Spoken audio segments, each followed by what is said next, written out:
The wrestling dream started on a rainy Friday evening in Boston.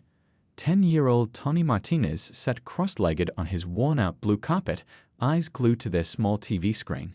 His mom had just finished her double shift at the local diner and was making dinner in their tiny kitchen, the smell of grilled cheese filling their two-bedroom apartment. That's when it happened, the moment that would change Tommy's life forever.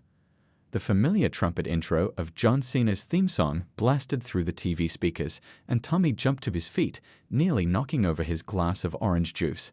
His mom couldn't help but smile from the kitchen, watching her son's face light up like a Christmas tree. "Mom, Mom, come quick, it's John Cena," Tommy shouted, bouncing on his toes with excitement. She wiped her hands on her apron and joined him, knowing exactly what this meant to her boy. On screen, John Cena stood tall in his Never Give Up shirt, his presence filling their small living room with energy. Tommy mimicked every move, every gesture. When Cena threw up his hand for the "You can't see me" taunt, Tommy did the same, his small hand waving in perfect sync. "One day, I'm gonna meet him, Mom," Tommy declared, his voice full of pure conviction. His mom ruffled his hair, saying, "Maybe someday, Mio." She didn't have the heart to tell him how impossible that seemed. They could barely afford cable TV, let alone WWE tickets. But Tommy's passion only grew stronger. He started saving every penny from his allowance in a plastic jar labeled WW Fund with wobbly letters. He'd help Mrs. Rodriguez from next door with her groceries, earning $1 here and there. The jar didn't fill up very fast, but Tommy never lost hope.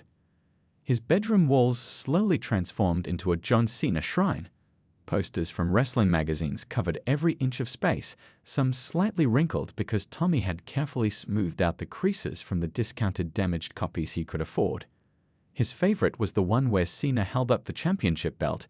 Tommy would practice that pose in front of his mirror every morning before school. At school, Tommy's enthusiasm was contagious. During lunch breaks, he'd gather his friends in the playground and teach them Cena's famous catchphrases. Soon, they had their own little wrestling club, using chalk to draw a ring on the concrete. Tommy was always John Cena, of course. The teachers couldn't help but smile when they heard young voices shouting "You can't see me" during recess. Tommy's mom worked extra shifts that winter, secretly setting aside a little money each week. On Christmas morning, Tommy's eyes welled up with tears when he unwrapped a genuine John Cena championship belt replica. It wasn't the newest model, and she'd found it on sale, but to Tommy, it was better than any other gift in the world.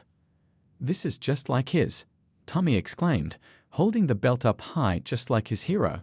His mom captured the moment on her old phone, her own eyes misty as she watched her son parade around their small living room, the belt almost too big for his small frame.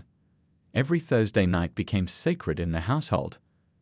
Tommy would rush through his homework, help with chores, and even eat all his vegetables, anything to ensure he wouldn't miss SmackDown. He'd sit there in his Cena shirt, a birthday gift from his aunt, clutching his championship belt, completely lost in the world of WWE. The neighbors got used to hearing, "The time is up, my time is now," through the thin apartment walls on wrestling nights. Instead of complaining, they'd often ask Tommy for updates on the latest matches. Even grumpy old Mr. Wilson from apartment 3B would stop to hear Tommy's excited match recaps. Tommy started keeping a notebook where he wrote down all of Cena's quotes about never giving up and staying strong. When things got tough at school or when his mom looked tired from working so hard, he'd remember these words. They weren't just wrestling catchphrases to him. They were life lessons from the person he looked up to most after his mom. Late at night, when Tommy thought his mom wasn't listening, she'd hear him practicing Cena's speeches in front of his mirror. "Never give up, never surrender," he'd say, adjusting his imaginary wristbands. Those moments made all her extra shifts worth it, seeing her son find such joy and inspiration in his hero. What Tommy didn't know was that his own determination and positive attitude had started inspiring others. His teachers noticed how he used Cena's hustle, loyalty, respect motto in real life, helping younger kids with their schoolwork, standing up to bullies with words, not wrestling moves, and never missing a chance to encourage his classmates. It started with what everyone thought was just a bad cold. Tommy had been feeling tired after school, which wasn't like him at all.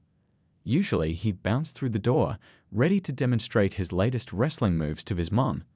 But lately, he'd been heading straight to the couch, his championship belt dragging behind him. His mom noticed the bruises first.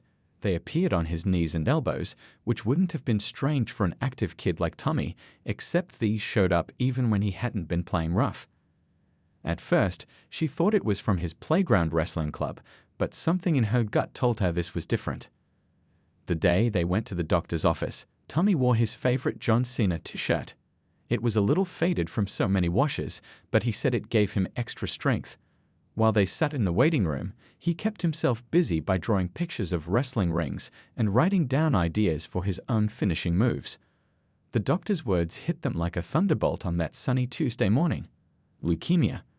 Tommy didn't fully understand what it meant at first, but he knew it was serious from the way his mom's hand trembled as she held his. The doctor kept talking about treatments and schedules, but Tommy was focused on one thing: he have to miss WWE SmackDown tomorrow night. "But Mom," he whispered, tugging at her sleeve, "how will I know if Cena wins his match?" His mom pulled him close, tears in her eyes, and promised they'd find a way to watch it together, no matter what. That's when Tommy remembered something John Cena always said: rise above hate. Maybe this was just another opponent to rise above. The hospital became their second home. Tommy's room on the pediatric floor slowly transformed into a mini WWE arena. The nurses helped him tape his posters on the walls, careful to use special removable tape that wouldn't damage the paint. His championship belt hung proudly at the foot of his bed, catching the sunlight that streamed through the window. Tommy turned every treatment session into a wrestling match. The nurses played along, announcing his entrance as he walked into the treatment room, making his way to the chair, weighing in at 75 pounds, the unstoppable, unbeatable Tommy the Warrior Martinez. It became a tradition that made even the toughest days a little easier to handle. His John Cena wristband never left his arm. When the treatments made him feel sick or scared, he'd touch it like a talisman. "You can't see me," he'd declare to the cancer cells, his small voice fierce with determination. The medical staff were amazed by his spirit. He turned every blood test into a championship match, every scan into a title defense. Some days were harder than others.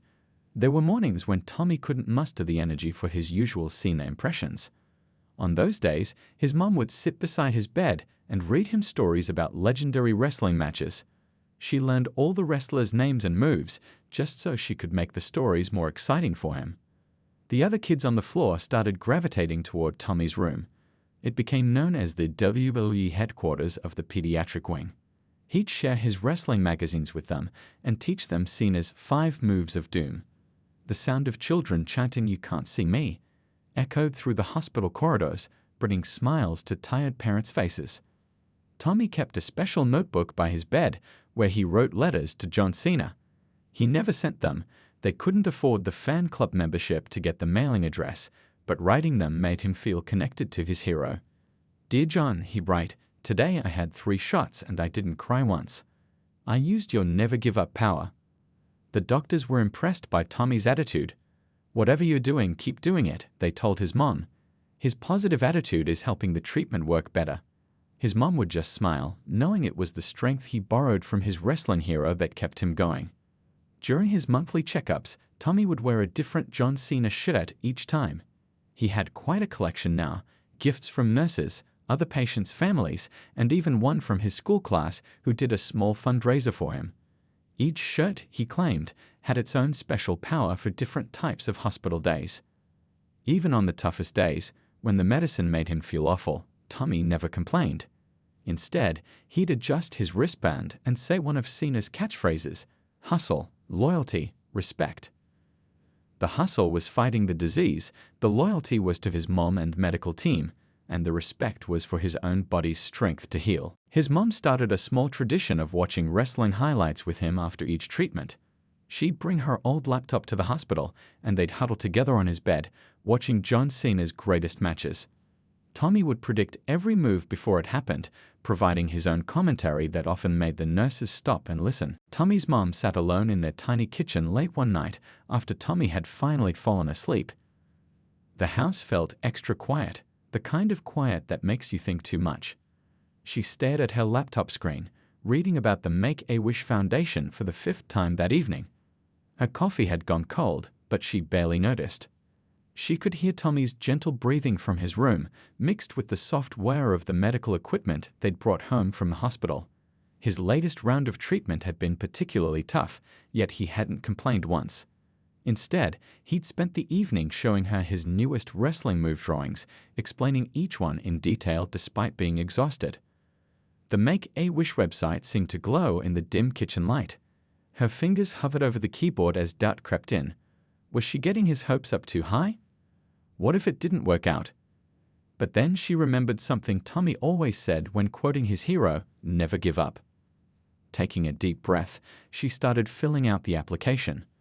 The next few weeks were a dance of secret phone calls and hushed conversations with hospital staff. Tommy was too sharp. She had to be careful not to let anything slip. When he asked why she was smiling more than usual, she blamed it on a good tip day at the diner. What Tommy's mom didn't know was that she wasn't the only one working behind the scenes. The nurses had been making calls too. They told the Make-A-Wish people about how Tommy had transformed the pediatric ward into a mini wrestling arena, about how he'd teach other kids his signature moves, modified for hospital safety, of course, about how his "You can't see me" chants echoing down the halls had become a symbol of hope for everyone there. The foundation representatives were touched by Tommy's story, but what really caught their attention was learning about John Cena's impact on Make-A-Wish. He hadn't just granted a few wishes, he'd granted hundreds. In fact, he held the record for the most wishes granted by any celebrity in the foundation's history. This wasn't just publicity for him. It was a genuine commitment to helping kids like Tommy. One day, while Tommy was having his weekly checkup, his favorite nurse slipped his mom a note. It simply said, "It's happening." Tommy noticed his mom's hands shaking as she read it, but she quickly stuffed it in her pocket and blamed it on too much coffee. The hospital staff could barely contain their excitement. They had to bite their tongues every time Tommy talked about John Cena, knowing what was coming. Even grumpy old Mr. Wilson from the cleaning staff was in on the secret, practicing his "You can't see me" wave when nobody was watching. Tommy kept his daily routine, unaware of all the planning happening around him. He still did his exercises, took his medicine, and watched SmackDown religiously every week. His room was still covered in Cena posters, action figures stood guard on his bedside table, and his championship belt hung proudly on the wall. The Make-A-Wish team worked tirelessly behind the scenes. They coordinated with WWE's busy schedule, arranged for special security, and made sure everything would be perfect. They learned about Tommy's favorite Cena matches, his most quoted catchphrases, and even which championship belt he liked best. One evening, Tommy was having a tough time with his treatment. The medicine was making him feel awful, but he still managed to smile when talking about his hero. "Mom," he said, his voice tired but hopeful, "do you think John Cena ever has bad days?" His mom squeezed his hand, fighting back tears as she thought about the surprise to come. "I'm sure he does, honey, but you know what he says about never giving up." The hospital staff started making subtle preparations. They made sure Tommy's room was extra clean, rearranged some equipment to make more space, and even put fresh batteries in all the cameras they had hidden away. Dr. Roberts practiced his poker face, determined not to give away the secret during Tommy's checkups. As the big day got closer, Tommy's mom found it harder to keep the secret. Every time he talked about John Cena, every time he practiced his wrestling moves, every time he showed her his "Never Give Up" wristband, she wanted to burst with the news. But she held strong, knowing the surprise would be worth it. The other kids in the hospital ward were in on it too.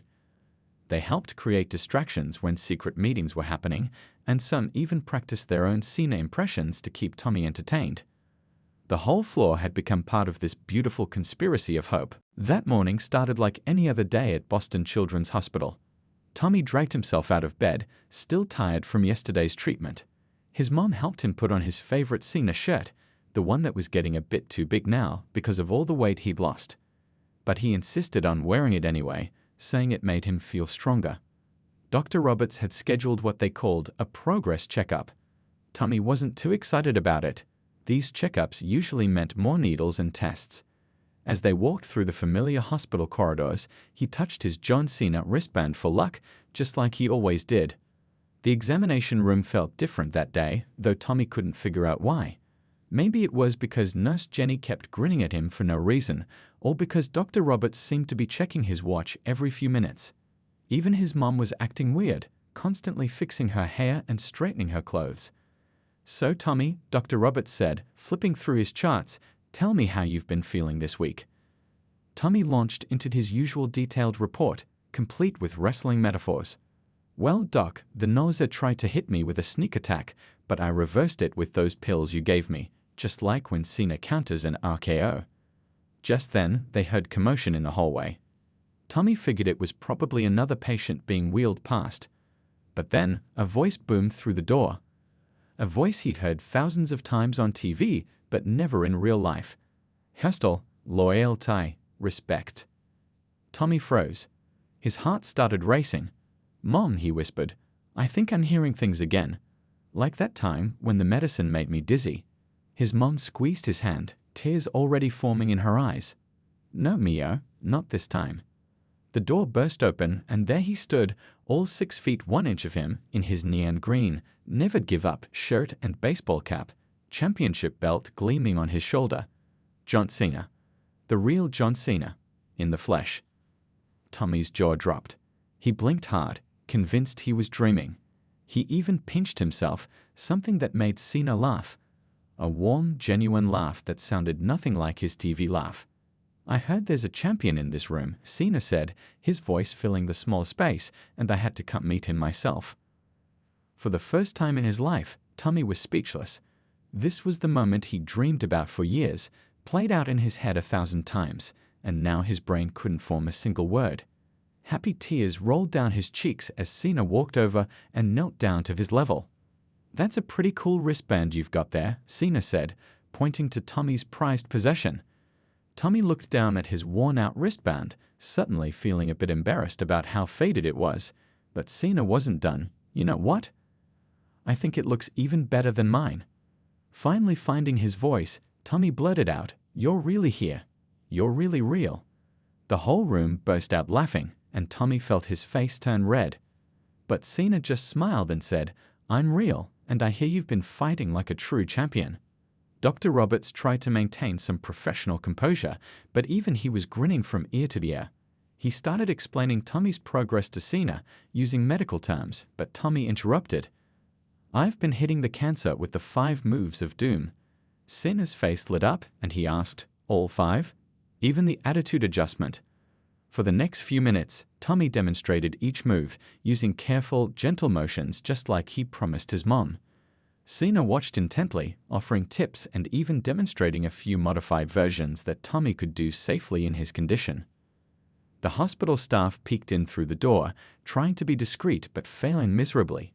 Everyone wanted to witness this moment. Nurse Jenny was recording everything on her phone, tears streaming down her face.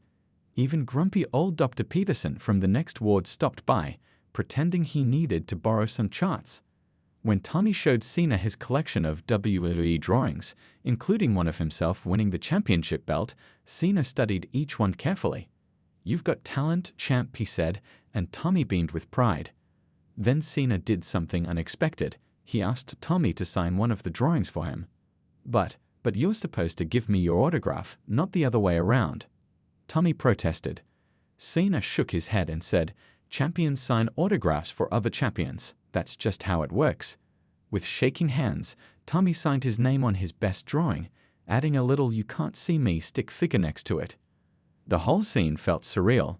John Cena sitting cross-legged on the hospital floor with Tommy, looking through his artwork, sharing stories, and just being normal. Not the larger-than-life superstar from TV, but a genuine, caring person who made Tommy feel like the most important kid in the world. What was supposed to be a quick meet and greet turned into something nobody at Boston Children's Hospital would ever forget. After the initial shock wore off, Tommy found his confidence and couldn't stop talking. It was like catching up with an old friend he'd known his whole life, except this friend happened to be his biggest hero. Cena noticed Tommy's WWE Championship belt hanging by the hospital bed and asked if he could take a closer look. "This belt's been through some battle, he said, running his fingers over the worn metal plates. Tommy nodded proudly and explained how his mom had saved up for months to buy it for him. Without missing a beat, Cena reached for his own championship belt and said, "Want to trade for a while?" Tommy's eyes went wide as Cena carefully placed the heavy championship belt in his lap. The real WWE Championship belt. It was heavier than Tommy expected and much shinier than his replica. "It's got some battle scars too," Cena explained, pointing out tiny scratches and dents from actual matches. "Each one tells a story, just like yours." When lunchtime came around, nobody expected Cena to stay. But he looked at his watch and asked, "What's on the menu today, champ?" Tommy made a face and showed him the hospital lunch, plain chicken and steamed vegetables. Cena laughed and shared a story about the strict diet he had to follow for wrestling, making Tommy feel better about his own meal restrictions. They ate lunch together in Tommy's room, swapping stories between bites. Tommy told Cena about his playground wrestling club at school, and Cena shared funny stories about his early days training to become a wrestler. He even admitted to messing up his moves sometimes when he first started, which made Tommy feel better about the times he tripped trying to do the 5 moves of doom. After lunch, something amazing happened. The hospital's physical therapy room was empty, and Dr. Roberts gave special permission for Tommy to show Cena his wrestling moves, with very careful supervision, of course. They laid out soft mats, and Tommy's mom watched nervously as Cena taught him some super safe, modified versions of basic wrestling stances. "Remember," Cena said seriously, "these moves are like your medicine. They only work if you follow the doctor's rules exactly." Tommy nodded sullenly, understanding that this was Cena's way of making sure he wouldn't try anything dangerous. They practiced simple poses and safe moves that Tommy could do even with his IV line, making sure not to overexert him. Word had spread throughout the hospital, and other kids started peeking through the physical therapy room windows.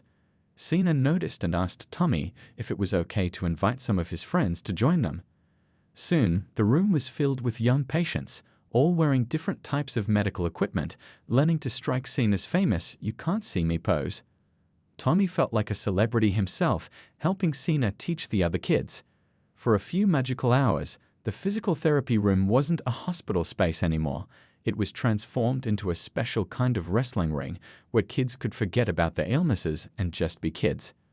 One little girl was too shy to join in, watching from her wheelchair by the door. Cena noticed and whispered something to Tommy. Together, they went over and asked her to be their special referee. Her face lit up as Tommy showed her how to do the counting. 1, 2, 3. Soon she was the most enthusiastic referee the hospital had ever seen. When some of the kids started getting tired, Cena switched gears. He pulled up some wrestling videos on his phone, but these weren't the usual match highlights. They were behind-the-scenes bloopers and funny moments that never made it to TV. The kids howled with laughter watching their heroes mess up their lines or trip over their own feet. Tommy's favorite part was when Cena shared real stories about never giving up. He talked about times when he was injured but kept going, times when people told him he couldn't do something but he proved them wrong. But he also said something that surprised everyone. Sometimes, the strongest thing you can do is ask for help. As the afternoon went on, Cena noticed Tommy starting to get tired, though the boy was trying hard not to show it. Like a true pro, Cena naturally shifted their activities to less physical ones. They sat together looking through Tommy's medical journal, where he'd been tracking his progress using wrestling terms. Cena was genuinely impressed by how Tommy had turned his treatment journey into a series of wrestling matches. The most special moment came when Tommy shyly showed Cena his bad day notebook, where he wrote down his fears and tough moments. Instead of just giving encouraging words, Cena shared his own struggles with self-doubt and fear. "Being brave doesn't mean you're never scared," he explained. "It means you keep fighting even when you are scared." The sun was starting to set outside the hospital windows, casting a warm golden glow across Tommy's room. Nobody wanted the magical day to end, but Tommy was getting tired, though he tried his best to hide his yawns behind his hand.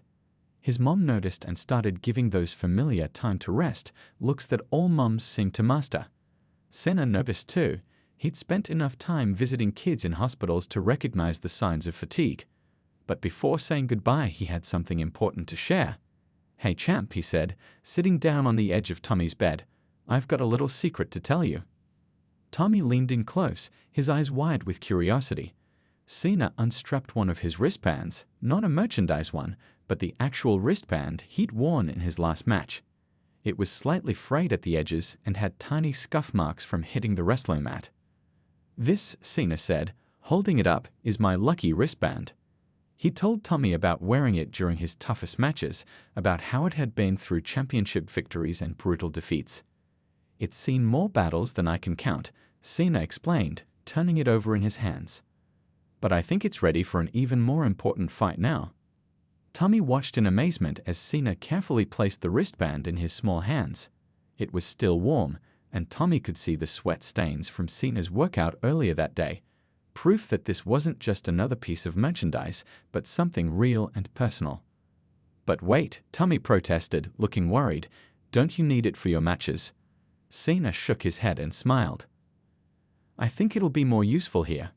Plus," he added with a wink, "I have a feeling it's going to help you win the biggest match of all." That's when Cena made the promise that would change everything. He pulled up a chair and got serious, not TV serious, but real serious.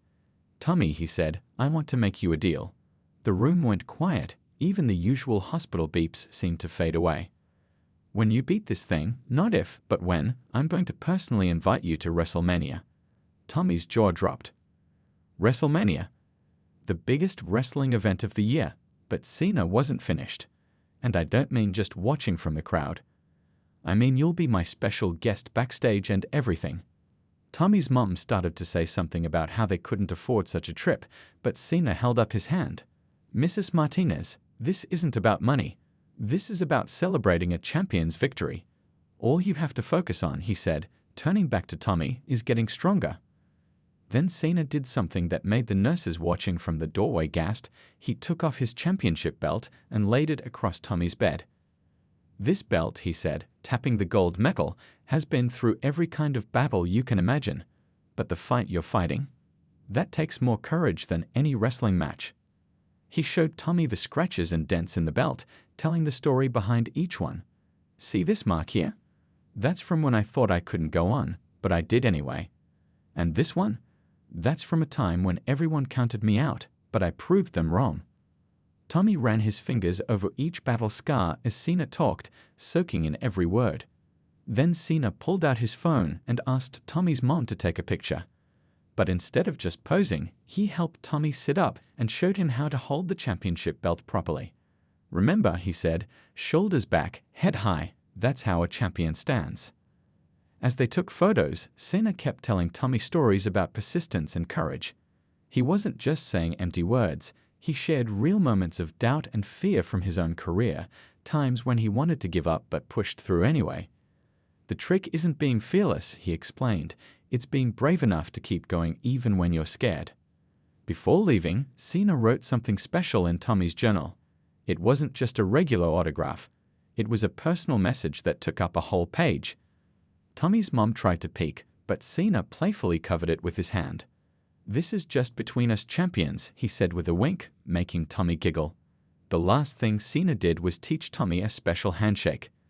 Not the kind you see on TV, but a simple, secret one just for them. "This," he said as they'd practiced it one last time, "is our victory shake.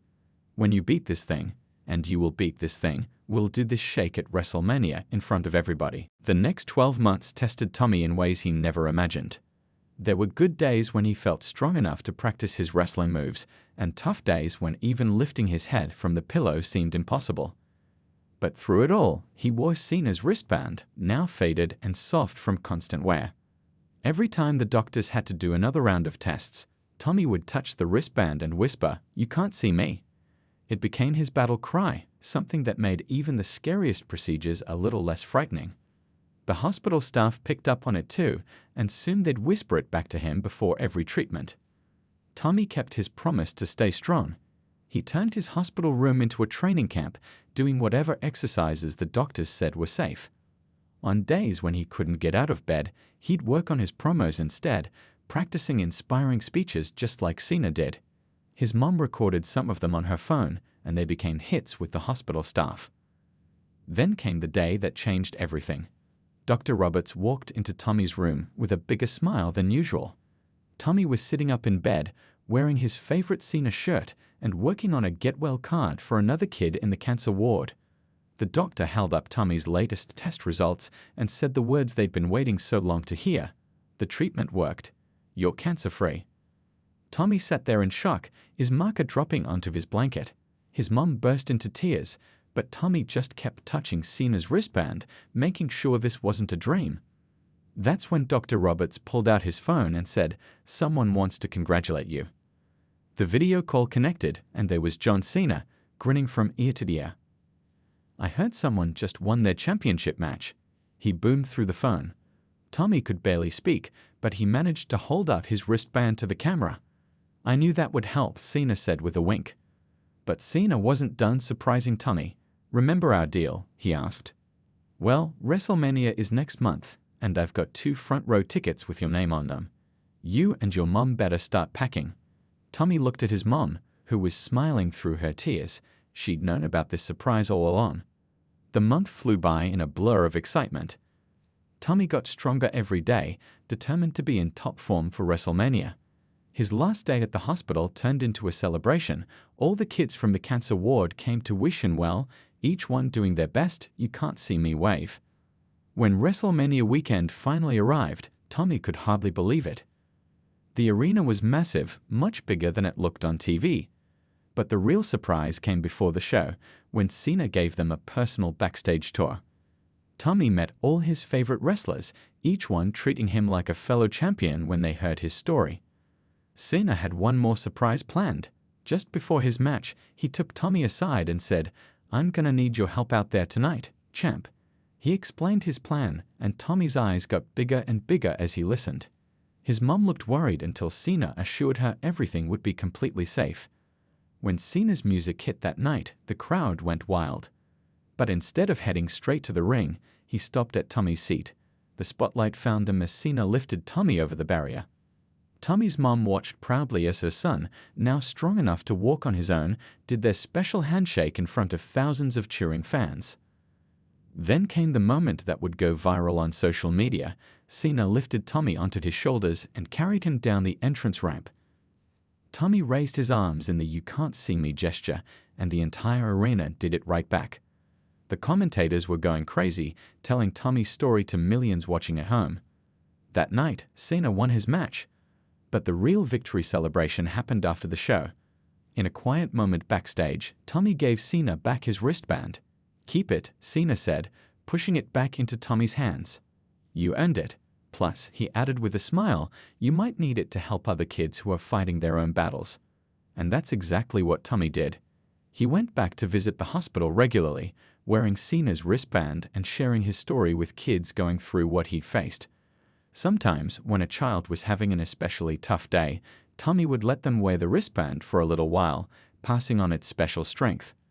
Years later, Tommy started a program at the hospital called Champions Corner, where kids fighting serious illnesses could watch wrestling together and support each other.